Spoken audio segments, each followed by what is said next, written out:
sports cards, trading cards. I want to get you guys engaged. So I'm going to ask you guys a question, and this is an interesting one because it's one that I've thought about quite a few times over.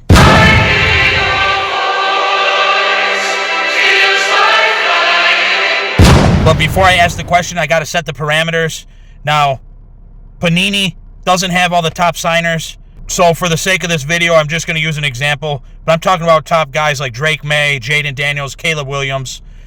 But I'm going to use the example of Jaden Daniels for this video. Now, given that Panini doesn't have all the top signers, but they have some insanely great case hits like the Downtown or the Kaboom, given the choice between a Downtown or a Kaboom, whatever one you prefer, licensed out of Panini, would you rather have a Jaden Daniels, top case hit, or would you rather have a comparable card?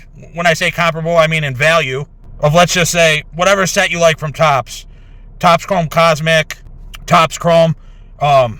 Would you rather have an autograph or maybe a RPA? You want for people that love that ink, and I do. I chase ink. I love ink, but I also love these great case hits like Downtowns. So given the choice between the autograph in the unlicensed product or the licensed case hit like the Downtown, what would you choose if they were comparable value? What would you rather have? Me personally, it's a tough one because Topps has some great sets, and you know what? The licensing doesn't mean that much to me when the only way you can get the specific player's autograph is through an unlicensed product, and at least Topps has the pro look.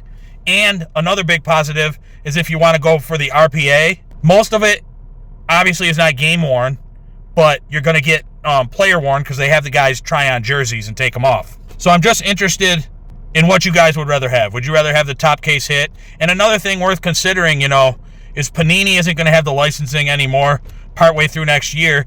Those case hits, when these players have been licensed, if you have those, they're going to be desirable because they're not going to, these aren't going to be printed.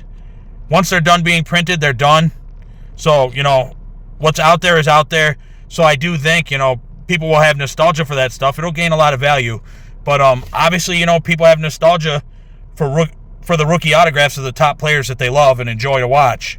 It's like having a piece of the game. I'm just interested in what you guys think. For me, it's a tough one. It really is a tough one. And I can't even give you guys a definitive answer right now. I got to think about it, and maybe in a future video, I'll give you an answer to that question. But I'm interested in what you guys think. What would you rather have?